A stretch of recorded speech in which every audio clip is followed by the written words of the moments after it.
Welcome back, everybody. Today we are talking about Rust Console Edition and the next generation beta that could be potentially happening. When, where, what's going on this week in review, because there's been a lot stirring and a lot that's going to happen here very soon for Rust Console Edition for the PlayStation 4, the Xbox One, and next generations and everything in between. So we should really call next generation current gen, but we won't probably until we get this major update, and we'll just call the old systems core systems. But if you didn't know, there has been an official announcement. You probably do know, but just in case, there was the official announcement that did drop, and it looks like Face Punch was the driver of this. So it kind of makes sense why there was an NDA and stuff, and why they were so hush hush, because there was a major change around, was it September of last year, because they had like a plan, momentum, a roadmap, and then things went really quiet. Well, lo and behold, about 6 months later, we come out the other side, and they are making a next-gen version, which is shocking but good.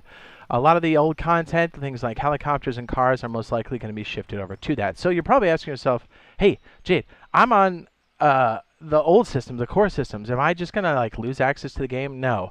Here's how this is going to work. They're essentially going to freeze the game content on the old gen when the new gen comes out, as far as I understand it, and then they'll support it as far as fixes, wipes, servers, and all that good stuff. But all the new content will now be developed for this next gen version. Now, let's just go ahead and take a peek at some of this stuff here. Comparisons. So I'm sure you've seen some of this on Twitter and stuff. Oop, that's a little bit too close.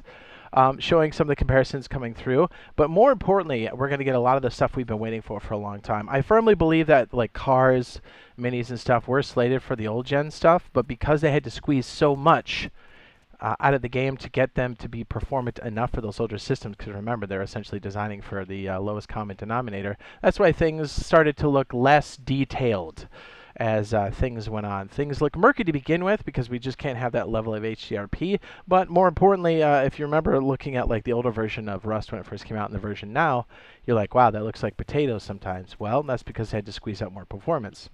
And I think one of those reasons was because they were going to do cars. Heck, it was on the survey. Again, a lot of this isn't terribly new news to anybody, but it makes sense that while they're kind of heaping this up together and pushing it out to the next gen. So here's the thing. So actually, yeah, let me rewind for a second. So here's some more comparisons to kind of show you. And we'll have a bigger breakdown on this later to kind of show you our thoughts on this and where this is going, because a lot of people are saying, hey, this looks murky, this looks murky. But it is good news because we're going to get a lot of the new content. Okay, this is the biggest question. It says, I already own a copy of Rust Console Edition. Will I need to purchase the next-gen version? We're currently working on our best ways to thank the existing Rust Console Edition players for their support through the years. Stay tuned, and we'll share more details about it next month. So essentially, April, we're going to get an announcement. Here's the thing. It's going to cost money. That's just my gut feeling on this, right? Everything's kind of leaning towards that. Obviously, I'd like it to be free because we've supported this game quite heavily. We play it all the time. We buy skins. But I understand that they're most likely going to charge for this. And because they will charge for it, I'm sure we'll get it at a discount for us that actually have the version now. As far as what that is, what it costs, and that whole thing, that's probably all going to happen in April, probably with a new trailer. But think about this for a second. If they're going to charge for this, let's say it's 20 or 30 bucks just for argument's sake. We don't know the price yet, as we are shooting this in March 2025. I want to future-proof this. Here's the thing. There has to be enough features heaped together for us to say, okay, I'm going to buy that, even at a discount. Because a lot of us are like, well, just play on the old stuff until something good comes, right? As a consumer, you're like, yeah, you're going to give us cool graphics, that's cool, but like, we know we're going to get new content on the next-gen version, so I could hold off for a little bit, right? Like, that's your initial thought. Well, here's the thing. They're going to heap enough features together, most likely cars, helicopters, or maybe a combination of other things, but there'll most likely be that heavy transportation in there somewhere for this initial release. Probably Airwolf is my guess, because the next-gen versions can handle it, obviously. But they're going to heap together other things, so you're like, okay, I will pay $20 or $30 for this, right? Like, just as an example, we don't actually know what it's going to cost. And because of that, they're going to need to test these features out. So most likely, they're going to announce a date roughly, or they're going to announce the beta probably in April and give us like a trailer. Here's the reason why. Even if they don't need the beta, they're probably going to drop it, because if this thing ends up dropping in September, there's way too much time between now and then. So a beta is a good way to kind of keep people's interest and also say, Well, yes, they need the data, they need the bug fixes, obviously, because every time they drop something major, they do that. But even if they don't need to do it, they should do it to keep interest, because then at least we get to play the new stuff kind of recently with the guise of, look, if something breaks, you guys better be on it and fix it. But it keeps our interest, right? And then after playing helicopters or cars or whatever it is they decide to put together, you'll be like, oh yeah, I can't live without that. I definitely am going to spend the 20 bucks to keep going. Essentially, you're just going to hold off your skin money and just throw it at the game, right? Like for most people that love this game. Obviously, we want this as a free thing. If they decide to do that, that would be great. But just knowing how many people are actually in the cookie jar on this one, you're like, I get it. They're going to charge money. And a lot of people tell me like, hey, don't set up the expectation. I get it, but basically the wording of this thing is basically saying we don't know what we're going to charge you yet and how we're going to make the package, but it's going to be relatively soon. So because of all that and all the progress we have with these comparisons here, and again, we'll do another video that actually breaks down a lot of this, but I think it was it Toxic that was talking about it? He said, look, and I agree with him. This isn't like when they originally started this and said, hey, we're starting from scratch. This is a port, and they already have a lot of experience and a lot of assets that are in there. So I don't think this is going to take nearly as long. Not to downplay the difficulty and the effort they've put in so far. It's not. Porting stuff is not a move the box here and then move it over there kind of thing. It is very involved. Unity is an absolute... I don't want to curse because YouTube's going to ding me, but it's hot garbage when it comes to performance. And since old systems or even current systems have a resource pool limit, Unity is not super great for consoles, like long term. So, anyways, so they're going to bang out a lot of stuff, and like we're going to be able to get a lot of features in here that we didn't have before. But still, they're going to have to. It's a lot of work essentially to work with Unity. Let's not kid ourselves. Even Gary's going to ditch it for us too. Let's be real. That's going to happen.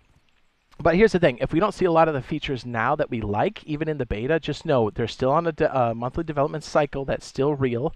And they're also, like, when this thing gets released, it's going to be boom, boom, boom. So that being said, it doesn't mean we're just going to get a hollow version, because there has to be enough in this quote-unquote bundle for us to throw 20, 30 bucks. Good example, like Missile Silo's cool, but if they're like, hey, here's updated graphics, Missile Silo, and a parachute and a hot air balloon, I'd be like, you're gonna have to blow some more smoke on my beanbags here for me to, you know what I mean? I'm not gonna throw $20 at Missile Silo.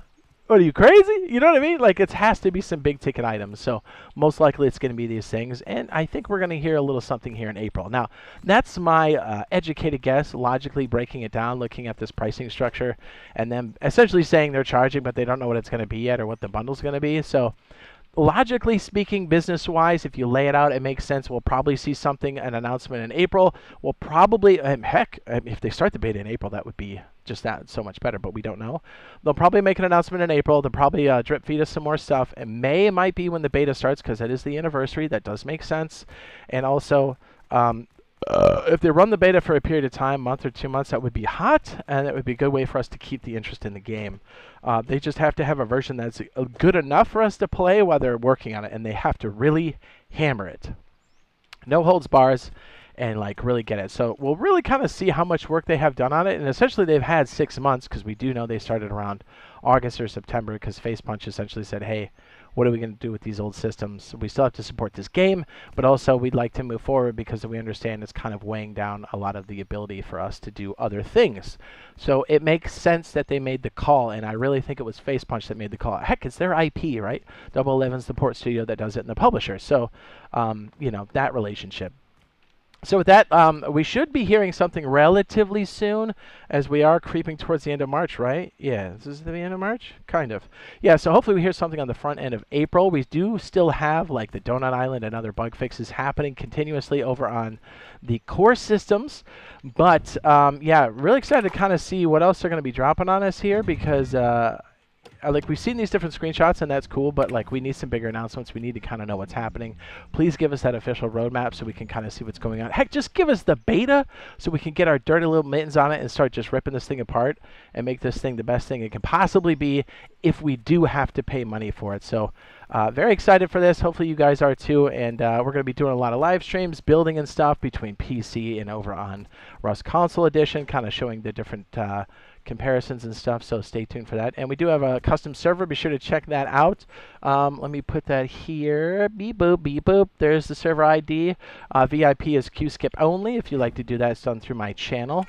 And let's go ahead and, are we ready? Should we fire?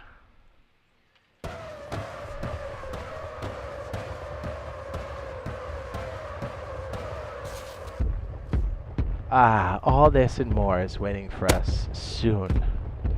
All right, guys. Love you. We'll see you in the next one. Bye.